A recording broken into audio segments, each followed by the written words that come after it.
Right, just a little back up as to what I was talking about. See, my dog don't bark. And let you hear about why I've learnt about through my spiritual experiences, and then I've done my research and found out, yeah, they're telling me, because spirits can lie as well, you know. Don't think just because they're a spirit, you know, they don't lie. Some of them have lied to me. I've been tricked by a few spirits anyway. You can believe it or not, I don't really care. But this is a little back up to what I was telling you about the Draconians. This is real, I'm telling you. This is what is really going on. Because you don't know about it, don't think it ain't real, alright? Have a listen to this. My mate's going to turn up in a minute, he just bought me. I'm not going to tell you what he's bought me. Something nice, it's nice, I'll show you when I get it. And 3 PhDs as a group. We put together a package from what the operative brings back. Some of it is photographs. Once in a while, it's a manual, hardly any manual. A couple of manuals were not even in English, German, or any other language. They were extraterrestrial hieroglyphics. You see all of this stuff. You hear it. You understand what the Germans are doing. They didn't just get documents from the extraterrestrials. They got brand spanking new space vehicles. Here's one. Here's another one. They brought these. They take you inside. They show you how to drive it. So they put me in a secret laboratory. This is factual.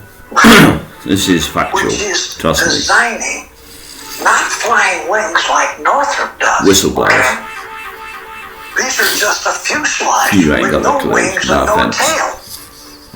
Half airplane, half spaceships. This is what Northrop was designing. Our first spaceships. There ain't many whistleblowers like this. Not many, because have their lives threatened. Submarines. We put together programs that went all the way out into the galaxy, not just this galaxy. The military-industrial complex, back when they were testing a lot of the technology that they had received from the Nazis after World War II, as well as from ETs, when they were doing proof of concept testing, they had attached this technology to a regular submarine, and then they flew it out of our atmosphere. That was the first time that they were really able to fly a vessel out of our atmosphere using electrogravitic technology. The reason that they used a submarine was, of course, because they were self-enclosed.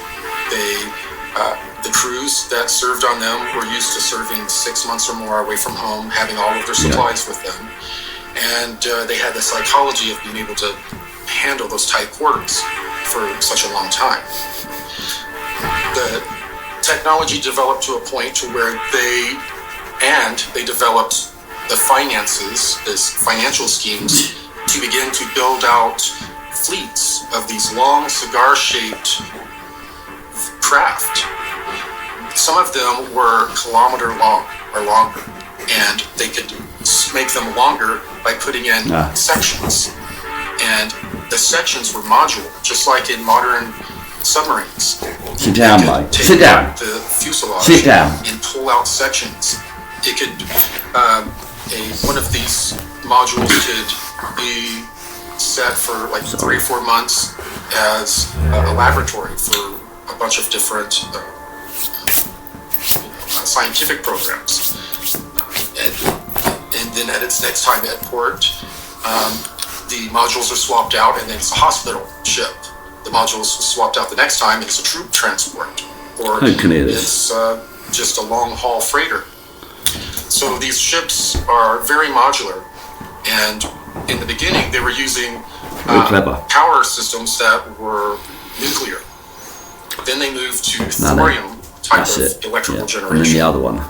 And then they moved to some sort of zero-point electrical generation. Magnetic, and red mercury.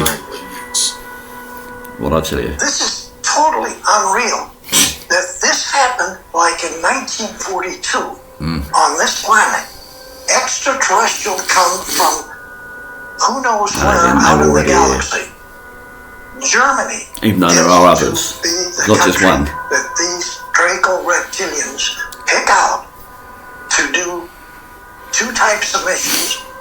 One, to remove all of the people that Hitler didn't want in his country, and poor Jews. every one of them around the planet. God rest their souls. Two,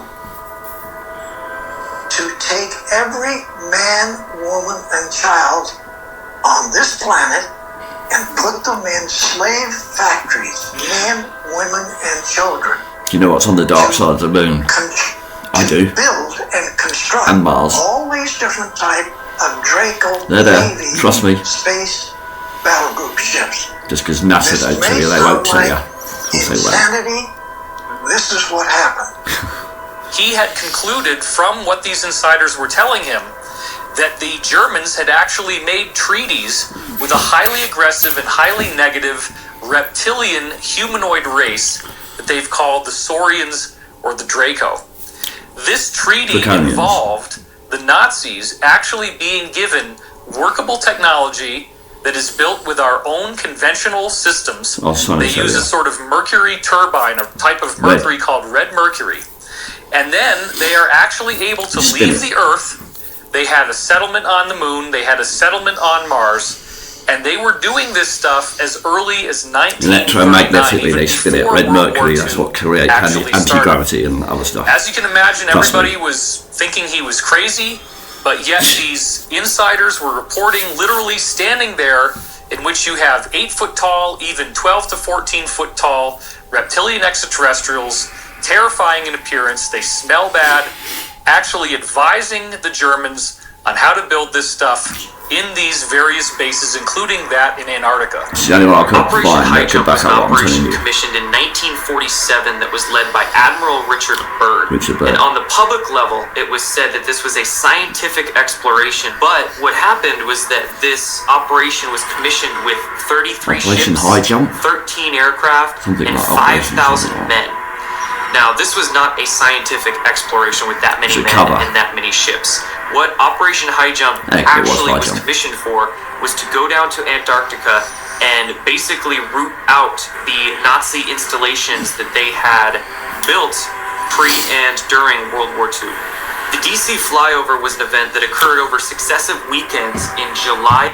You may not know about this. In Washington, DC, in whatever year it was, 40 or 50, these Nazis, with the technology that the Draconians had given them, flew over Washington DC pretty much to say, this is what we got, mate, don't try it.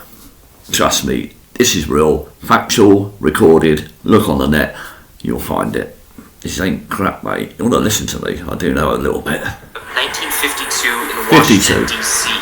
And what had happened was that there was a mass sighting right over the Capitol building in Washington, D.C. There was many lights in the sky. Now, many people believe that this was a UFO or an extraterrestrial incident, but in fact it was not.